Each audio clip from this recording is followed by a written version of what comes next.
بسم الله الرحمن الرحيم. السلام عليكم ورحمة الله وبركاته. السلام عليكم ورحمة الله وبركاته.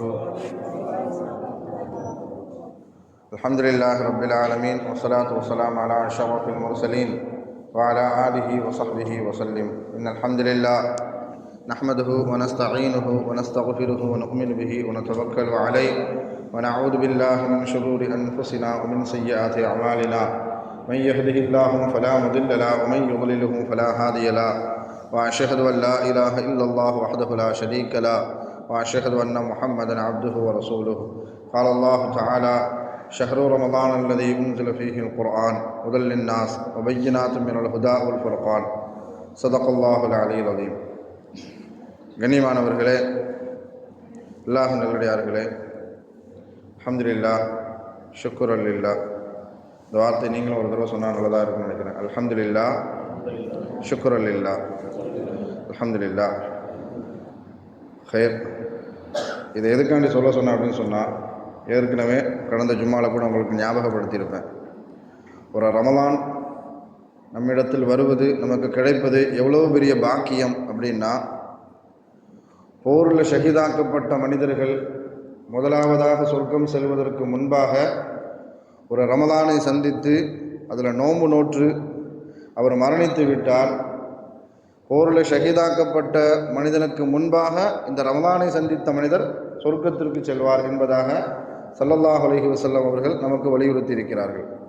அதனுடைய அடிப்படையில் கடந்த வருடம் நம்மோடு சேர்ந்து நோன்பு பிடித்தவங்க, நம்மோடு சேர்ந்து சஹர் செஞ்சவங்க, இஃப்தார் செய்தவர்கள், இப்போது நம்ம குடும்பத்தில் இருக்கலாம், நம்ம உறவினர்களாக இருக்கலாம், நம்மளுடைய நண்பர்களாக இருக்கலாம், இப்போ நம்ம கூட இல்லாமல் இருக்கலாம்.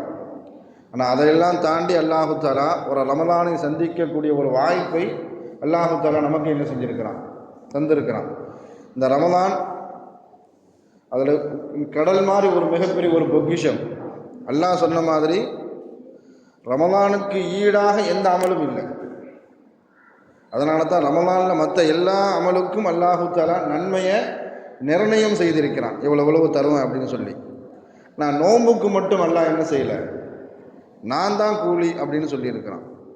அதனால் இந்த விஷயத்தை கருத்தில் கொண்டு ரமலானில் நம்ம விட்டும் ஒரு நொடி நம்ம விட்டு கடந்து போகுது அப்படின்னு சொன்னால், அல்லாஹுக்கு பிடித்தமான முறையில், அதே மாதிரி அல்லாஹுக்கு பொருத்தமான முறையில் என்ன செய்யணும், நம்ம விட்டும் கடந்து போகணும். அல்லாஹு தஆலா ரமலானை அடையாளப்படுத்தும் பொழுது அவங்க வேலையை பார்ப்பாங்க. அல்ஹம்துலில்லாஹ், நம்ம பார்ப்போம்.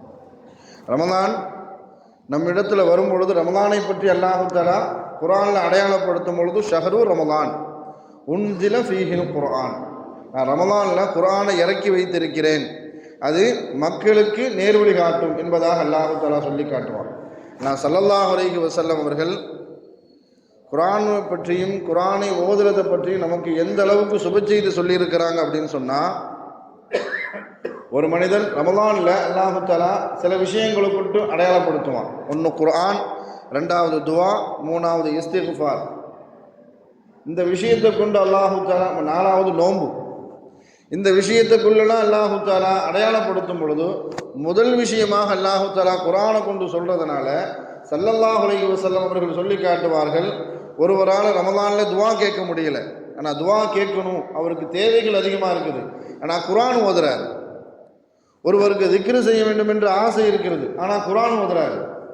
ஒருவருக்கு இஸ்திக்ஃபார் செய்யணும் அப்படிங்கிற ஆசை இருக்குது, ஆனால் குர்ஆன் ஓதுறாரு. ஒருவர் துவா கேட்டுக்கிட்டே இருக்கிறார், ஆனால் ஸல்லல்லாஹு அலைஹி வஸல்லம் அவர்கள் சொல்லி காட்டினார்கள், ஒருவர் துவா கேட்கக்கூடிய நேரத்தில் அல்லாஹு தஆலா அவர்களுக்கு எதையெல்லாம் கொடுப்பானோ அதை விடவும் சிறந்ததை குர்ஆன் ஓதக்கூடியவருக்கு அல்லாஹு தஆலா கொடுப்பான் அப்படின்னு சொன்னாங்க. ஆனால் செய்தது ஒரே ஒரு அமல், குர்ஆன் ஓதுகின்ற ஒரே ஒரு அமல். அதில் எவ்வளவுகான அல்லாஹு தஆலா நன்மையை வச்சிருக்கிறான் அப்படின்னு சொன்னால், குர்ஆனை பார்த்து ஓதலாம், அதுக்கு நன்மை, எழுத்துக்கு நன்மை, பார்வைக்கு நன்மை. அதுவும் ரமலானில் அல்லாஹு தஆலா நமக்கு குர்ஆன் ஓதுறோன்னு சொன்னால் அதுக்கு தனிப்பட்ட நன்மை. துவா கேட்கணும் அப்படின்னு நினச்சிட்டே ஓதுறோம். துவா கேட்டவருக்கு அல்லாஹு தஆலா எதை கொடுப்பானோ அதையும் கொடுப்பான். ஆனால் துவா கேட்கக்கூடியவர்களுக்கு கொடுக்காததையும் குர்ஆன் ஓதுறவத்துக்கு அல்லாஹு தஆலா என்ன செய்வான், கொடுப்பான்.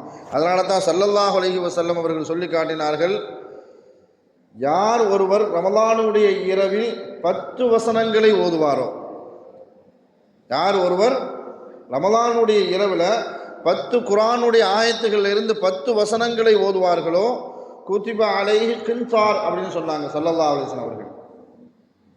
யா ரசூலல்லாஹ், கின்தார்னா என்ன அப்படின்னு கேட்குறாங்க சஹாபாக்கள். அவருக்கு அல்லாஹு தஆலா கின்தாருடைய நன்மையை கொடுப்பான் அப்படின்னு சொல்ற நேரத்தில் சஹாபாக்களுக்கு அது விளங்கலை. சஹாபாக்கள் கேட்குறாங்க, யா ரசூலுல்லாஹ், கின்தார்னா என்ன அப்படின்னு கேட்குறாங்க. கின்தார் அப்படின்னு சொன்னா இந்த உலகமும் உலகத்தை விடவும் அதிகமானது.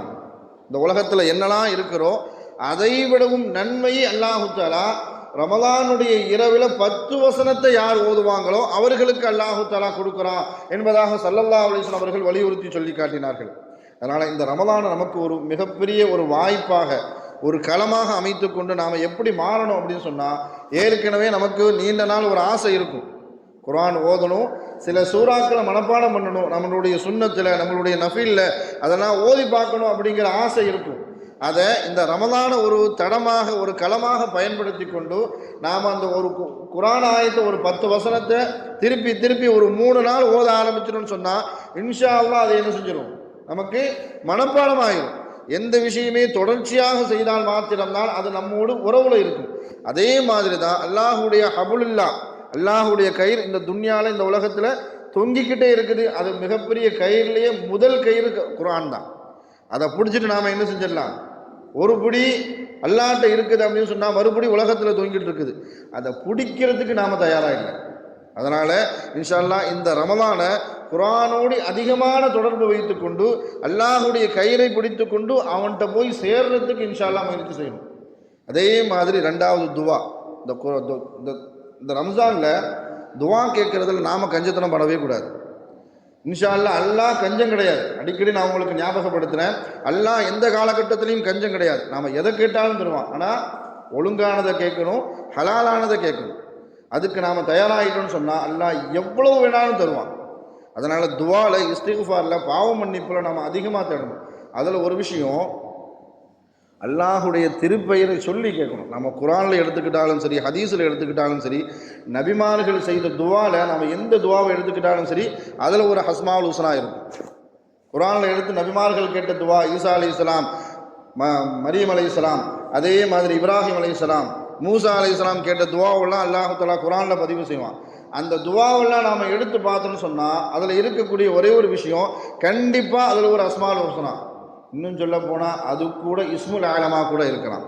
அதனால் இன்ஷா அல்லாஹ் நம்மளுடைய துவாவில் அல்லாஹுடைய திருநாமங்களாக இருக்கக்கூடிய 99 பேர்களையும் முழுவதாக ஓத முடியாட்டாலும் இன்ஷா அல்லாஹ் ஒரு நாளைக்கு ஒரு 3 பேரை நாம் மனப்பாடம் பண்ண ஆரம்பிச்சிட்டோன்னு சொன்னால் 30 நாள் முடியும் போது இன்ஷா அல்லாஹ் நமக்கு 99 பேர் நமக்கு என்ன செஞ்சிட்ருக்கோம், மனப்பாடமாக இருக்கும். அதே மாதிரி ஸல்லல்லாஹு அலைஹி வஸல்லம் அவர்கள் சொல்லி காட்டினார்கள், அல்லாஹுக்கு 99 பெயர்கள் உண்டு. அந்த பெயர்களை யார் மனனம் செய்வார்களோ அவர்கள் சொர்க்கம் செல்வார்கள். நாம் இன்ஷா அல்லாஹ் ரமலானை நிறைவு செய்யும் பொழுது ரமலான் நம்மளிடத்திலிருந்து சலாமத்தாக போகணும், நாம் சொர்க்கத்துக்கு சொந்தக்காரர்களாக மாறணும்.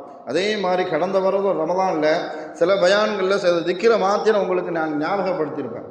அதனுடைய அடிப்படையில் இன்ஷா அல்லாஹ் ஸல்லல்லாஹு அலைஹி வஸல்லம் அவர்கள் சொல்லி காட்டினார்கள், அல்லாஹுக்கு பிடித்தமான ஒரு வார்த்தை, வானமும் பூமியும் அதற்கு தகுதி உள்ள வார்த்தை, வெற்றியை தேடித்தரக்கூடிய ஒரு வார்த்தை மாத்திரமல்ல, மூசா அலைஹிஸ்ஸலாம் அவர்களை அல்லாஹ்விடத்தில் கேட்ட ஒரு வார்த்தை.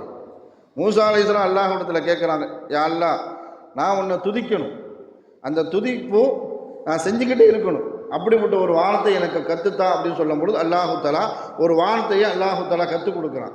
அந்த வார்த்தையை கற்றுக் கொடுத்த ஒன்று மூசா அலைஹிஸ்ஸலாம் கேட்குறாங்க, இது எல்லாரும் ஓதத்தானே செய்கிறாங்க, எனக்கு தனிப்பட்ட முறையில் ஒரு கலிமாவை கற்றுத்தா அப்படின்னு சொல்லும் பொழுது அல்லாஹ் மூசா அலைஹிஸ்ஸலாத்துல சொன்னாங்க, அல்லாஹ் சொன்ன ஒரு வார்த்தை, இந்த வார்த்தையினுடைய கணம் எப்படிப்பட்ட கணம் சொன்னோம், கணம் அப்படின்னு சொன்னால் 7 வானங்கள் 7 பூமியை ஒரு தராசில் வச்சு, அதே மாதிரி இந்த வார்த்தையினுடைய கணத்தை ஒரு தராசில் இன்னொரு பக்கம் வச்சோம் அப்படின்னு சொன்னால் இந்த வார்த்தை வைத்த பக்கம்தான் என்ன செய்யும், கனமாக இருக்கும்.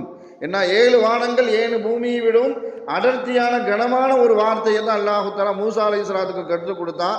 அதே வார்த்தையை தான் ஸல்லல்லாஹு அலைஹி வஸல்லம் அவர்கள் சஹாபாக்களுக்கு கற்றுக் கொடுத்தார்கள். அதே தான் இந்த விஷயத்தை நான் உங்களுக்கு சொல்ல போகிறேன். நமக்கெல்லாம் பரிச்சயமான ஒரு வார்த்தை எதுவும் இல்லை, லா இலாஹ இல்லல்லாஹ். இந்த வார்த்தையை இந்த திக்ரை நாம் அதிகமாக சொல்லும் பொழுது வானம் பூமியை விடவும் அதிகமான கணத்தை பெற்றுக் கொடுக்கக்கூடிய வார்த்தை மாத்திரமல்ல, அல்லாஹுக்கு பிடித்தமான சொர்க்கத்தில் புழங்கக்கூடிய ஒரு வார்த்தையை தான் மூசா அலைஹிஸ்ஸலாத்துக்கு அல்லாஹ் கற்றுக் கொடுத்தான்.